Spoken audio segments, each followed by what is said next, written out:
This is an AI-generated podcast based on the article From Butler Bulldogs to the Brickyard: How Michael Kaltenmark Leads with Faith at 200 Miles per Hour. Written by Daniel Sharrer. The article link is in the show notes. Michael, welcome to Kingdom Factor Collective. Really glad to have you here. Thanks so much, Daniel. Really glad to be here.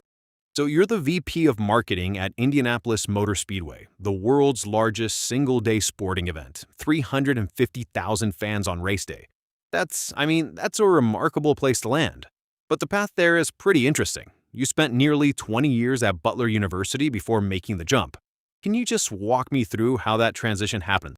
Yeah, so it was kind of a long road, you know? I enrolled at Butler in '98, graduated in 2002, and then I just never really left. Started in fundraising, which honestly didn't come naturally to me, but it taught me so much about relationships. Eventually found my groove in marketing and communications, which is what I had actually studied. And then, I kind of stumbled into the live mascot program in 2004, taking care of Butler Blue 2 and then Blue 3. 16 years managing that alongside everything else. But the whole time I was moonlighting in IndyCar, working with teams like Ed Carpenter Racing, Panther Racing, and eventually IMS itself. So when Doug Bowles called and asked if I'd consider leading marketing full-time, I used to say if I was going to leave Butler for anything, it was probably going to be IMS or Disney World. Disney did not call. Doug Bowles did. That's a great line.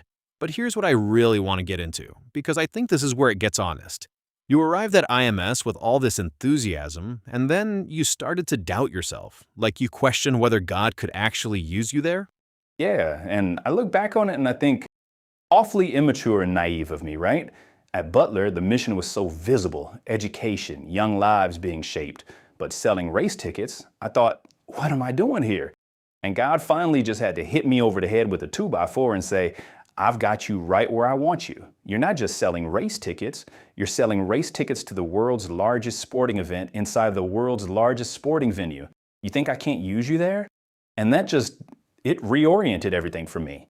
I stopped asking whether my workplace was worthy of my faith and started asking how my faith could show up in my workplace. That's interesting, and I think a lot of people listening can relate to that. Like, you're not in ministry, you're not a pastor, you're in a high-pressure corporate environment.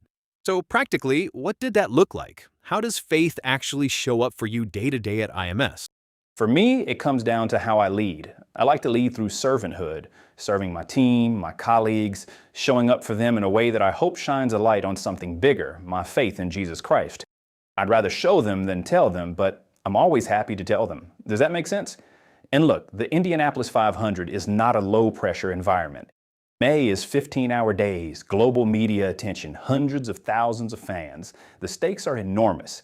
And in that kind of pressure cooker, ego and pride can very easily become weapons. My approach is to check both of those at the door. Can you unpack that a little? Like, what does that actually look like when things get tense? So here's what happens. You've got a small full-time staff coordinating this enormously complex set of events. Marketing, ticketing, operations, partnerships, safety, and security. Everyone has their own priorities and they don't always align. And when another department makes a decision that affects my team, my instinct isn't to escalate. It's to pick up the phone. I'll call and say, I understand this happened. Walk me through that because here's how it impacts us. I don't think scorched earth is the answer. It's not going to do us any good for me to fly off the handle and start pointing fingers.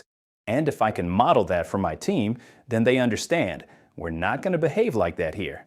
I also try to operate from the assumption that most people are acting from positive intent. Chances are that person was trying to do the right thing, not understanding the ramifications. You mentioned Jesus as a model for this kind of leadership. You specifically referenced leading from a meek place. That's not a phrase you hear in a lot of boardrooms. Right? And I think that's the thing. People sometimes confuse meekness with weakness, but Jesus led from a meek place and became the most influential person in the world. Certainly, he flipped tables when he needed to. He got upset when he needed to, but for the most part, he took a back seat. And if that's the model I want to follow. It's okay to lead that way. It's actually incredibly powerful. I love that. Let's zoom out a little, because you've also got a life outside the Speedway. 2 sons, travel baseball, leading a men's group. How do you hold all of that together? Because I imagine after the intensity of May, the tank is pretty empty. Honestly, it's imperfect. After May, I can look back at my spiritual disciplines, and there are some grades I'm proud of and some I need to improve. We're human, you know? We have so many demands and calls on our life. But if we're a child of God, that's our main purpose. So it's good to take stock and say, I need to get better here. A phrase that's really anchored me through this season is, be where your feet are. I don't just have to be in the sanctuary to be living on mission. Whether I'm standing at my desk, standing on a baseball diamond watching my boys play, wherever I am, I can live on mission. I can be a living instrument for the kingdom. Be where your feet are. I really like that. Okay, last question. And I want you to speak directly to Christian leaders who are maybe early in this journey of integrating faith and work. What do you tell them? Two things. First, God can use you wherever you are. The postal carrier, the physician, the race ticket marketer. Profession doesn't determine kingdom impact. Presence does. When people show up different for the Lord, you notice it. It resonates. And second, just show up.